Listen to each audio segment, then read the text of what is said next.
Bonjour à tous, bienvenue dans cette nouvelle vidéo. On se retrouve encore aujourd'hui pour un essai. J'ai encore le privilège qu'un de mes abonnés m'ait prêté sa moto pour un essai. Et aujourd'hui, voilà ce que je vous propose, voilà ce que je vous présente. Une magnifique BMW K1600 Bagger de 2017. Alors avant de commencer, je vais lancer une petite intro et pendant cette intro, abonnez-vous à YouTube, abonnez-vous à Instagram. Je vous laisse le temps de faire ça et on se retrouve juste après.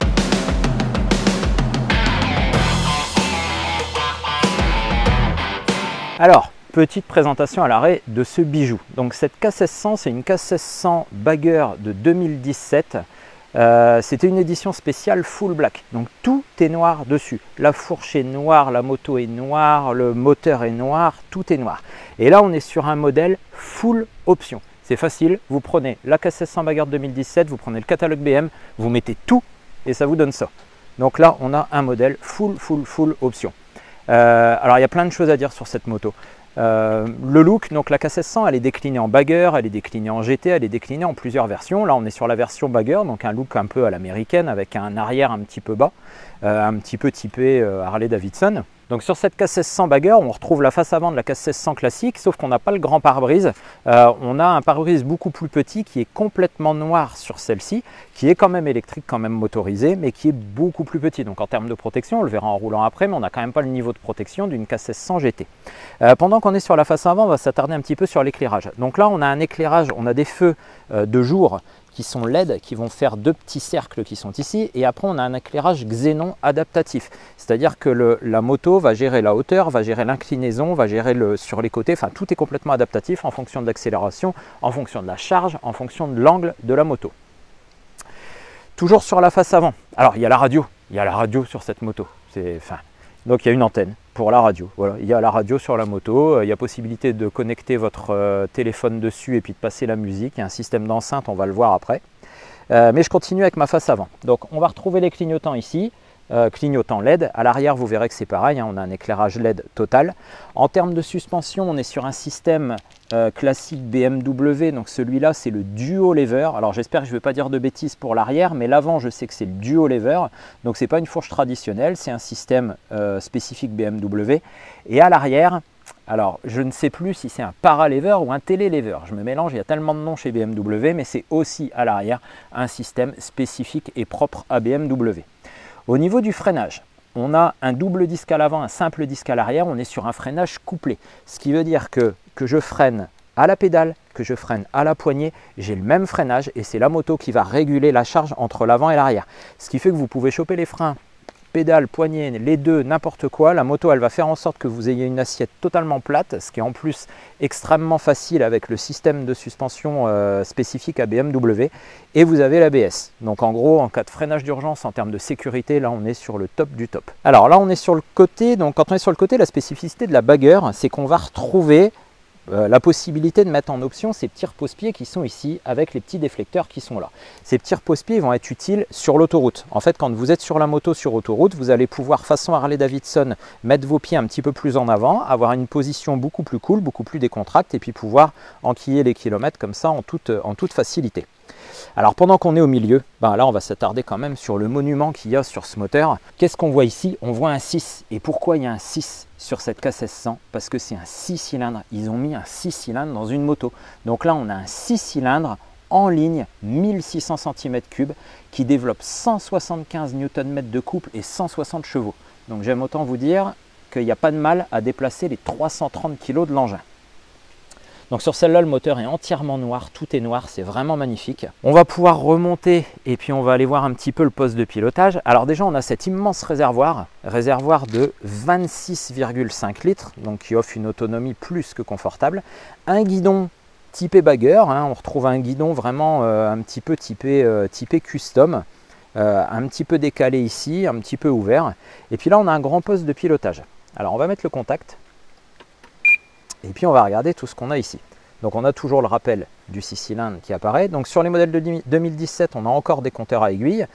Sur les modèles après, là les dernières générations, on a le grand écran BMW 10 pouces.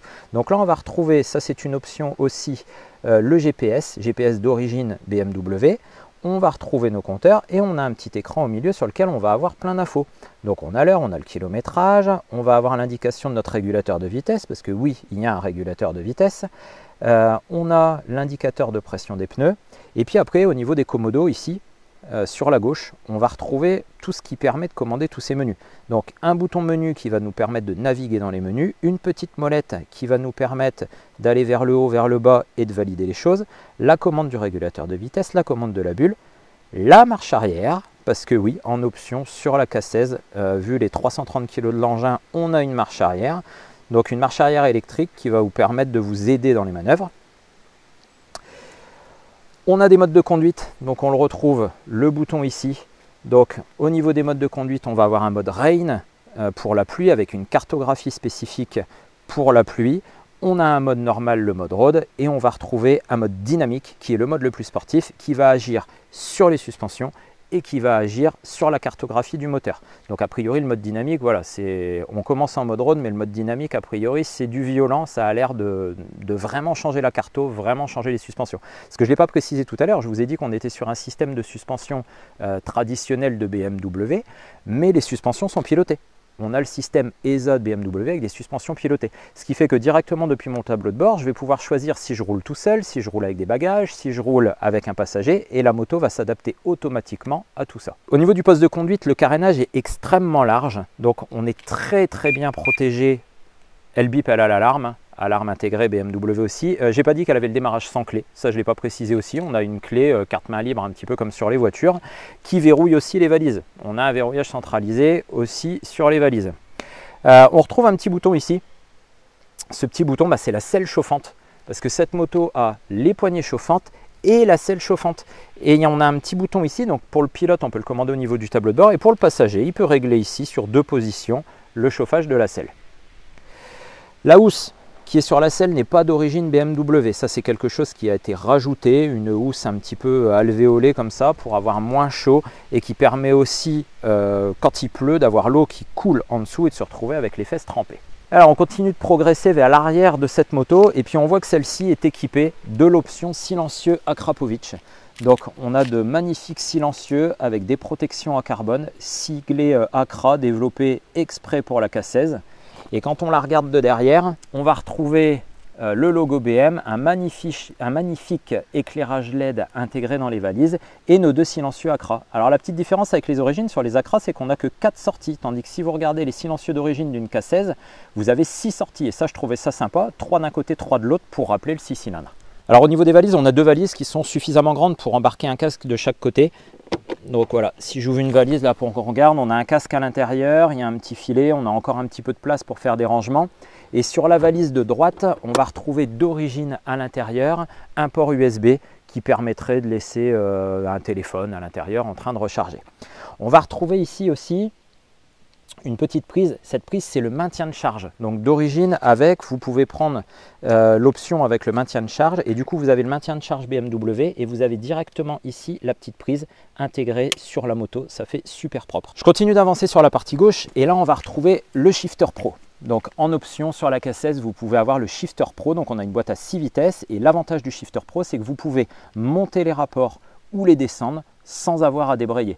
J'ai déjà roulé, évidemment, vous vous doutez un petit peu avec la moto avant de commencer, puis on le verra quand on va rouler avec tout à l'heure, mais le shifter est vraiment très bon parce que quelle que soit l'ouverture de gaz, quel que soit le régime, vous pouvez vous servir du shifter et puis monter, descendre les rapports. À chaque rétrogradage, elle met un petit coup de gaz avec le son du 6 cylindres en plus qui est plutôt sympa et ça marche très bien.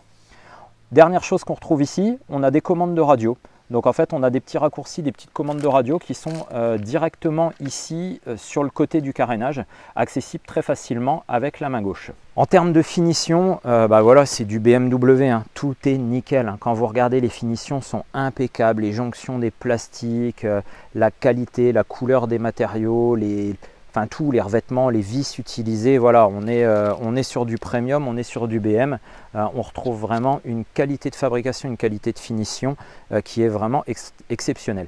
Alors après, forcément le prix, vous vous doutez, le prix est exceptionnel aussi, hein. Donc on est sur une moto qui dans son tarif de base coûtait, si je ne me trompe pas, entre 23 et 24 000 euros, mais quand vous prenez ce modèle là et puis que vous lui rajoutez tous les packs d'options qu'il y a dessus, on n'est pas loin des 30 000. Donc ça commence quand même à causer. Un modèle 2017 comme celui-là, avec un kilométrage entre 30 et 50 000 km, aujourd'hui, ça se touche à peu près 15 000 €. D'accord? Donc on est sur une moto là qui dans l'état vaut environ 15 000 €. Il faut bien remettre voilà, le prix en face de ce qu'on essaye. Et le coût d'entretien est le même. Attention, hein. Si vous partez sur une BM comme ça, il faut pouvoir assumer les coûts d'entretien. On est sur un 6 cylindres, on est sur une marque premium. Voilà, l'entretien, sachez que ça va vous coûter un petit billet à chaque fois. Voilà, je pense qu'on a fait à peu près le tour. Je vous ai dit vraiment l'essentiel de cette moto. Je ne suis pas allé m'amuser à naviguer dans les menus, hein. Je ne vais pas vous faire une vidéo où pendant 20 minutes, on va voir les multiples menus de cette moto. Maintenant, comme d'habitude, ce qui nous intéresse le plus, ce qui nous plaît le plus, c'est d'aller rouler et de se rendre compte de ce que donne cette petite K16 en action. Donc je m'équipe et on est parti. Alors avant de partir rouler, j'ai enlevé le micro là, parce qu'il faut que je vous fasse écouter un truc quand même.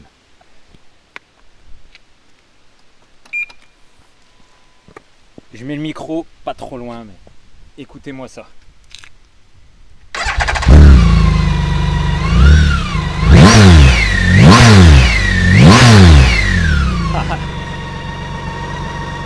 Voilà, tout est dit. Alors le premier truc quand on démarre avec la K16, là moi ce qui m'a frappé, pourtant je roule déjà sur une moto qui est confortable, mais c'est un tapis volant quoi. C'est impressionnant. C'est d'une douceur, d'un confort. Toutes les commandes sont douces, la selle est moelleuse, la moto flotte sur le sol, les passages de rapport se font tout en douceur. C'est vraiment incroyable. Et en plus, malgré le poids conséquent, dès qu'on démarre, c'est vachement bien équilibré. Ce que m'expliquait son propriétaire, c'est que le poids est très bas. Et c'est vrai que du coup, c'est super bien équilibré. Et la moto est vraiment facile à emmener. Alors je sais pas si vous avez fait attention, mais j'ai déjà passé les vitesses au shifter. À 2000 tours sur un filet de gaz, ça passe au shifter tranquille quoi. Vraiment du beurre. Je rétrograde. Voilà, pareil, tout seul quoi. La boîte est hyper agréable, le shifter est d'une efficacité incroyable.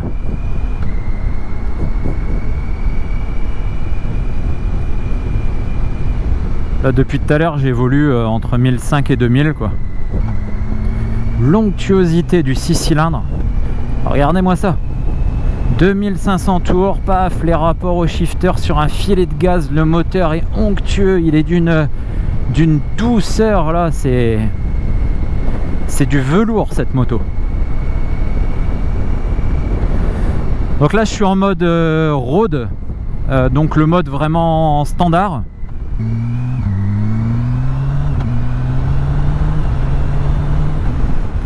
Oh là là. Alors ce qui est cool, c'est que je suis allé chercher la moto chez son propriétaire et que je suis revenu sur mon lieu de tournage habituel. Comme ça on a le même circuit que d'habitude, les mêmes routes que d'habitude, et on va pouvoir faire les mêmes points de comparaison que d'habitude. Le shifter c'est fabuleux, moi qui suis pas habitué à avoir une moto avec shifter, quel confort. Puis les shifters maintenant sont vraiment super efficaces. Alors je suis en 6e à 80 km/h, je suis à 2000 tours. Le moteur ronronne tout doucement, ne rechigne absolument pas à rouler à 2000 et je vais arriver comme d'habitude sur ma petite portion de route bosselée. Et je ne sens pas les bosses. J'ai jamais pris cette route en fait avec une assise un petit peu là, mais j'avais jamais pris cette route avec une moto aussi confortable.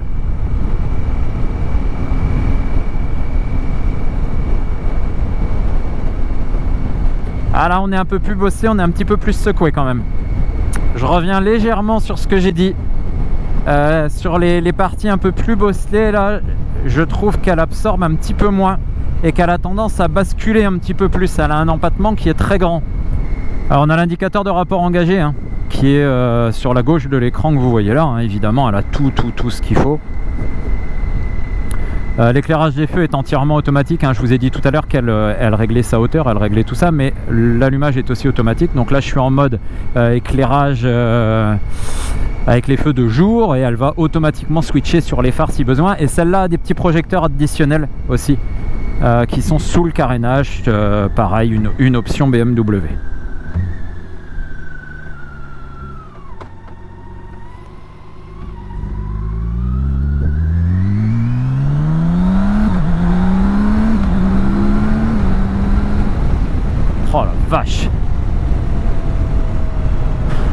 accéléré mais un tiers de la poignée à 3500 tours, 4000 tours, même pas mi-régime, en passant les vitesses au shifter.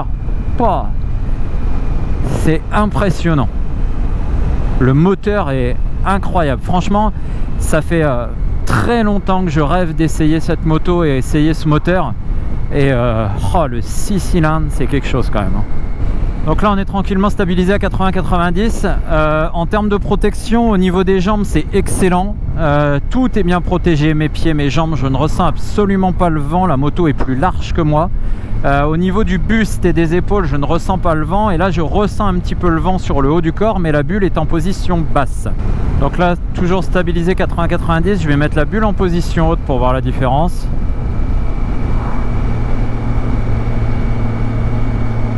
Voilà, j'ai plus... Enfin, je vais pas dire que j'ai plus de vent, mais j'ai moins de vent au niveau du casque. J'ai vraiment du vent juste sur la partie haute du casque. Par contre, le gros souci là avec la bulle, c'est qu'elle est complètement noire et que je vois pas du tout à travers. Et ça, moi, ça me gêne un petit peu. Donc là, j'ai une visibilité assez loin. Par contre, là, ce qui me dérange en ayant la bulle complètement noire comme ça, c'est que je vois pas le devant de la moto. Donc quand j'évolue moins vite ou sur des routes où il peut y avoir des gravillons, il peut y avoir des taches ou tout ça, j'ai pas cette visibilité là juste devant moi et ça me dérange un petit peu.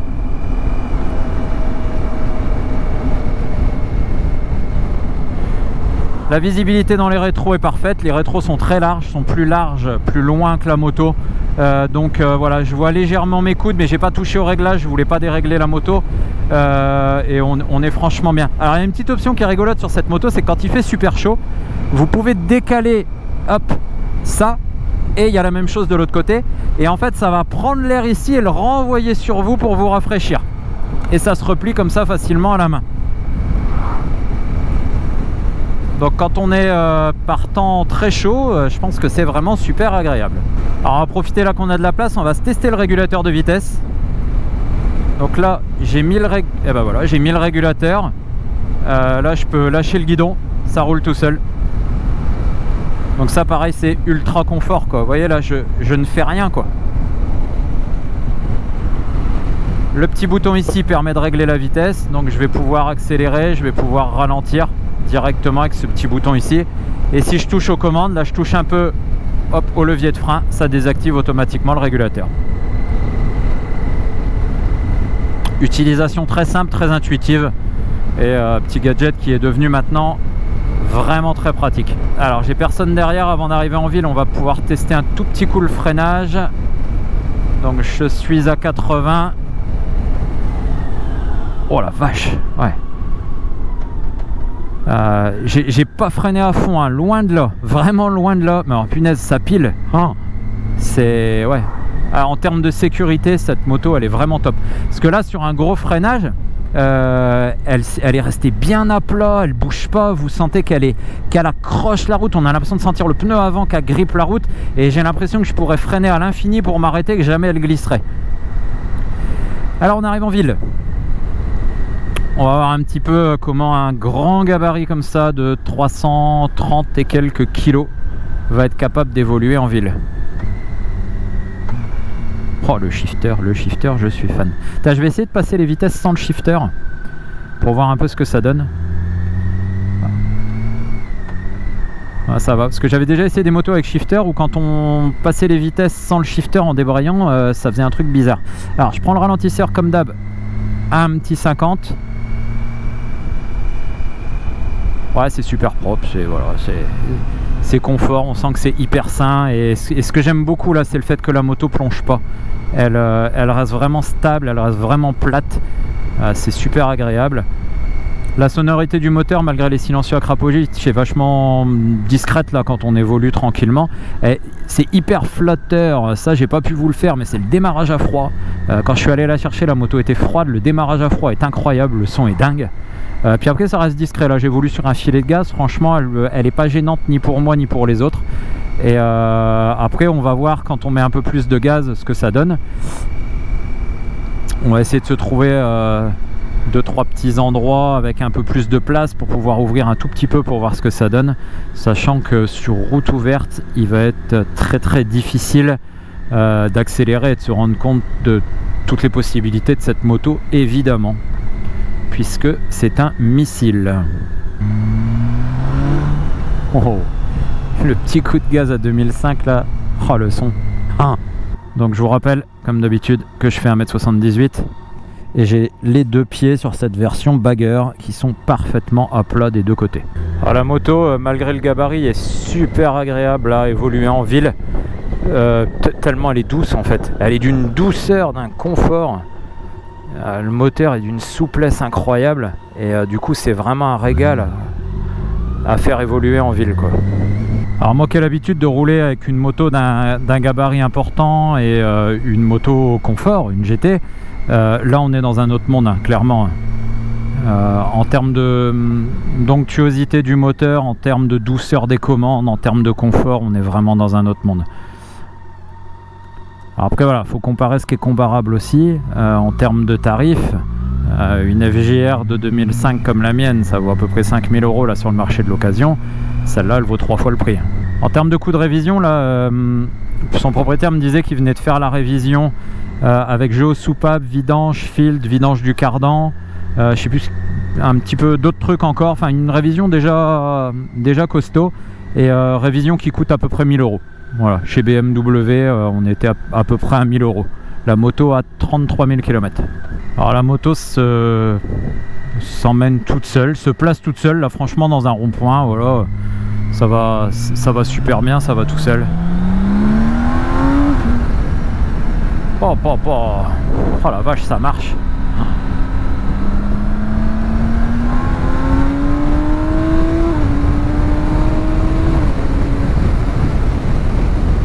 Waouh. J'avais pas encore ouvert, là j'ai mis gaz et je suis pas en mode dynamique, hein, je suis en mode road. C'est un avion, hein. Vraiment, c'est vraiment un avion. Alors on va l'emmener un petit peu là sur la rocade, voie rapide, on va pouvoir rouler stabilisé à 110, on va voir un peu ce que ça donne aussi bien en termes de protection que de confort. Alors on y va. Ah, il y a un peu de monde. Bon, on testera pas l'accélération en rentrant sur la voie rapide, il y a du monde, il y a des camions. Alors je suis à 114 km/h en 6ème, je suis à un tout petit peu plus de 3000 tours. On va se mettre tranquillement au régulateur de vitesse.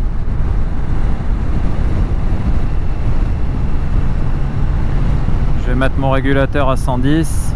Bon, je suis à 105 parce qu'il y a du monde. On va mettre la bulle en position haute, voir ce que ça donne. Ouais, ça protège pas mal, hein, la petite bulle. Là je suis bien protégé, j'ai un tout petit peu de turbulence sur le haut du casque, mais franchement ça va. On va mettre les pieds sur les repose-pieds pour l'autoroute et on est posé, on est tranquille. Ça roule tout seul. On va essayer de se trouver un endroit là pour pouvoir faire la différence entre le mode road et le mode dynamique sur les accélérations. Est-ce que je peux passer en mode dynamique en roulant? Oui. Je viens de passer en mode dynamique. On va voir la différence. Donc je rappelle, dessus il y a l'anti-patinage, il y a toutes les aides, hein. Il y a toutes les aides électroniques. Alors je laisse juste partir un peu tout le monde, il n'y a personne derrière, comme ça on va pouvoir se faire une petite accélération.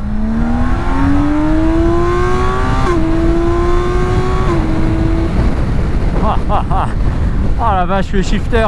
Putain, dans les tours là, en mode dynamique, dans les tours, gaz à fond. Oh, les passages de rapport, ça pète, c'est une sportive quoi. Ça franchement ça watt comme une sportive. Oh le moteur, le 6 cylindres c'est grisant, c'est vraiment grisant quoi.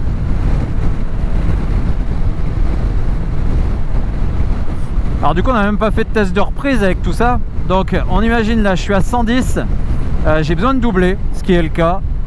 Petit test de reprise en 6ème. Voilà. Ça monte à toute vitesse.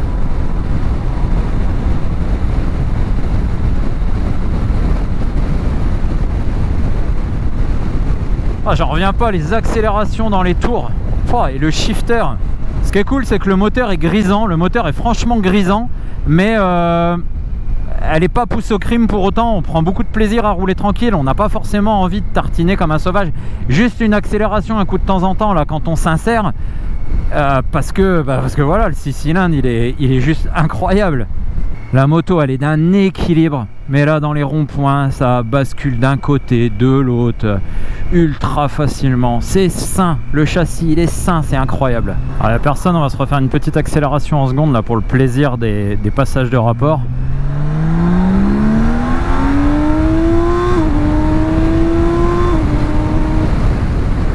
C'est vraiment grisant, voilà. Mais par contre, ce que j'adore, alors quand j'ai essayé cette moto, j'en avais tellement lu sur ce moteur que je m'attendais à quelque chose d'extrêmement pousse au crime, quelque chose qui allait vous tenter vraiment de mettre des watts tout le temps, tellement le bruit est fou, tellement l'allonge est folle, tellement. Mais en fait, non. Il est hyper plaisant quand on envoie, parce que vraiment le 6 cylindres, il fait un bruit super et que ça marche. Mais on prend vachement de plaisir à rouler tranquille. Vraiment énormément de plaisir à rouler entre 2 et 4. Vous roulez entre 3, 5 et 4 pour passer vos rapports au shifter et paf paf paf, ça monte comme ça, c'est confort, c'est vraiment bien. Et en fait c'est pas pousse au crime, là je suis à 84 tranquille, confortable et je suis bien, j'ai pas envie de mettre du gaz et de rouler comme un débile. Et ça c'est la bonne surprise. Je pensais qu'elle serait beaucoup plus pousse au crime que ça, et en fait non. Enfin moi je le ressens comme ça. J'adore l'onctuosité du moteur et je prends vachement de plaisir à rouler aux limitations de vitesse et à me faire juste un petit plaisir de temps en temps avec une petite accélération sortie de rond-point, un petit dépassement, une petite insertion sur voie rapide ou sur autoroute. Et puis voilà, c'est cool. On se met en mode road, voilà, je me remets en mode road et on est bien. Alors, vous pouvez traverser les villages sans jamais rétrograder. Ça pose aucun problème. Donc là je sors du village, je suis toujours en 6. Oh, je remets gaz tranquillement, sans forcer, et hop, je suis à 80. Aucune vibration, rien. C'est zéro vibration, pas de vibration dans la selle, pas de vibration dans le guidon, pas de vibration dans les repose-pieds, rien, c'est du velours. Voilà, donc je pense qu'on va pouvoir conclure avec cette vidéo, conclure avec cet essai de cette K1600 Bagger. C'est une moto extraordinaire, hein, voilà, on est dans un autre monde, je l'ai dit. Par contre le tarif est tout aussi extraordinaire. Il faut, faut pouvoir assumer l'achat, assumer l'assurance, assumer l'entretien, mais vous rentrez dans un autre monde. Après, est-ce que ça vaut ce prix là? Est-ce que la différence de prestation entre mon 1300 FJR de 2005 qui vaut 5000 € et cette K16 vaut une telle différence de prix? Je sais pas, chacun jugera. À vous de tester si vous avez l'occasion, franchement de tester, parce que rouler un 6 cylindres, je vous assure que c'est quelque chose. Mais voilà, donc c'est une moto extraordinaire, elle est belle, elle est fabuleuse. Merci mille fois à son propriétaire de m'avoir fait confiance et de m'avoir permis de tester cette moto. Si vous aussi vous voulez que votre moto passe sur la chaîne, contactez-moi sur Facebook, sur Instagram, envoyez-moi un mail si vous voulez à axemmoto@gmail.com, et je vous dis à très bientôt dans une nouvelle vidéo. Salut!